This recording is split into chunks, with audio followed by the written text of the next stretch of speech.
Selamat pagi rekan-rekan mahasiswa, hari ini kita akan belajar bersama mempelajari data link layar.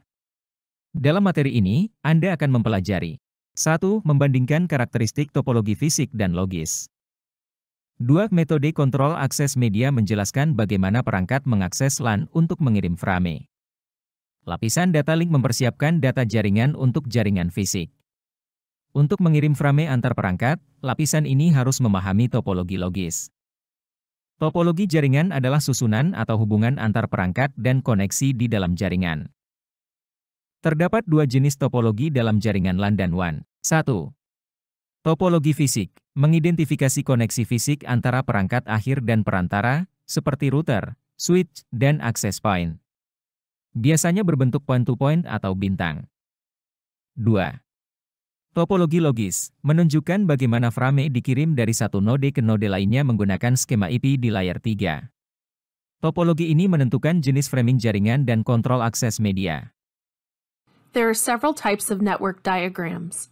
One of the most common and one of the most useful diagrams is the logical topology diagram, which we are showing here. Most networking diagrams will include many of the same devices and some of the same information. A logical topology diagram focuses on the flow of information, including addressing.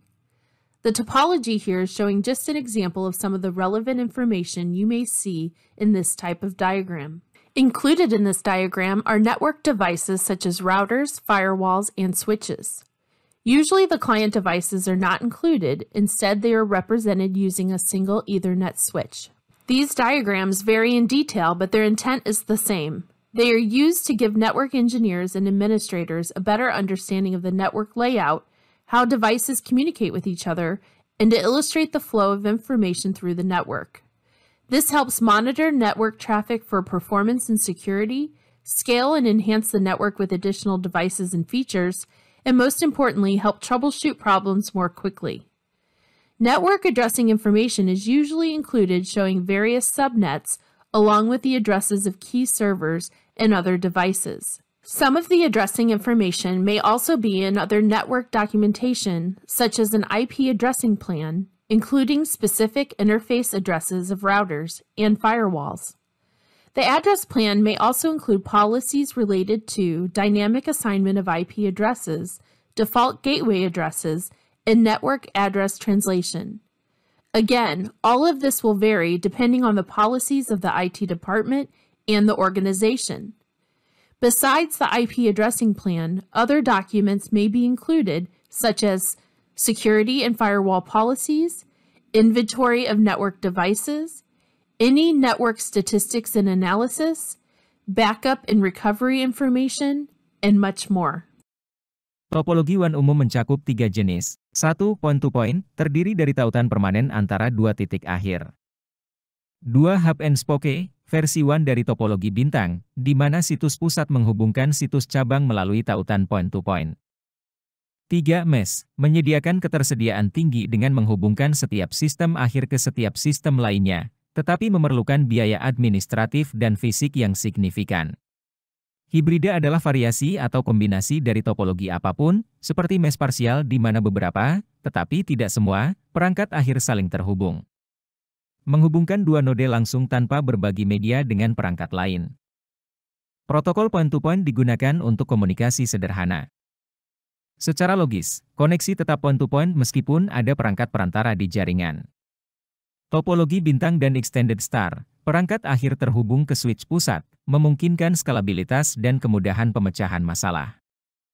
Topologi bus semua perangkat terhubung dalam satu jalur, menggunakan kabel koaksial.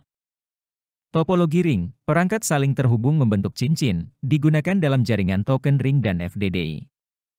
Komunikasi half duplex, kedua perangkat dapat mengirim dan menerima pada media tetapi tidak secara bersamaan. Mode half duplex digunakan pada WLAN dan topologi bus warisan dengan hub Ethernet. Hanya satu perangkat yang dapat mengirim atau menerima pada satu waktu di media bersama. Komunikasi full duplex, kedua perangkat dapat mengirim dan menerima secara bersamaan pada media bersama. Lapisan data link mengasumsikan bahwa media tersedia untuk transmisi untuk kedua node kapan saja.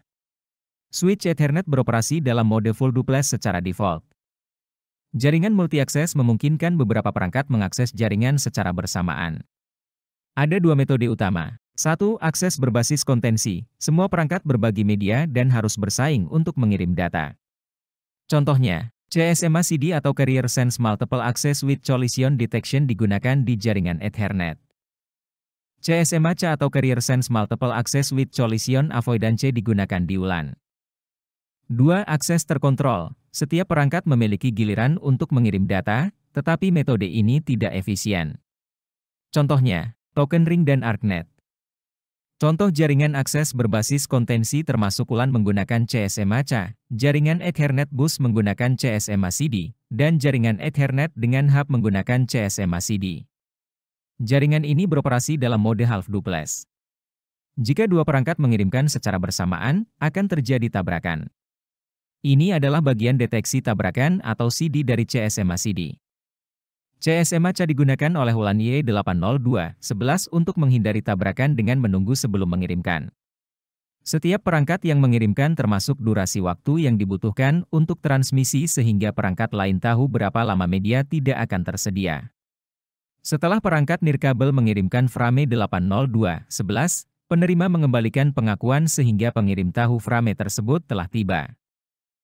Catatan, Ethernet LAN yang menggunakan switch tidak menggunakan sistem berbasis kontensi karena switch dan NIC host beroperasi dalam mode full duplex. Kesimpulan untuk materi hari ini. Topologi dalam jaringan LAN dan WAN terdiri dari topologi fisik dan logis. Lapisan data link beroperasi berdasarkan topologi logis, yang mempengaruhi tipe framing jaringan dan kontrol akses media. 3 jenis topologi fisik WAN yang umum. 1. Point-to-point menghubungkan dua perangkat secara langsung. 2. Hub and spoke menggunakan satu perangkat pusat untuk menghubungkan beberapa perangkat. 3. Mesh menghubungkan semua perangkat satu sama lain untuk memastikan redundansi dan keandalan tinggi. Topologi fisik LAN. Bintang atau star dan bintang diperluas atau extended star menghubungkan perangkat ke perangkat perantara seperti switch. Bus dan cincin digunakan di jaringan. Mode komunikasi duplex. Half duplex, data dikirim satu arah dalam satu waktu. Full duplex, data dikirim dan diterima secara bersamaan. Dua perangkat yang terhubung harus menggunakan mode duplex yang sama untuk menghindari mismatch dan latensi. Jaringan multi-akses memungkinkan beberapa perangkat mengakses jaringan secara bersamaan. Metode akses berbasis kontensi seperti CSMA-CD untuk Ethernet dan CSMA-C untuk WLAN digunakan dalam mode half duplex. Metode akses terkontrol memastikan perangkat hanya mengirim data pada giliran yang telah ditentukan. Sekian penjelasan materi hari ini, terima kasih dan jangan lupa like, comment, and subscribe untuk mendapatkan materi terbaru dari kami.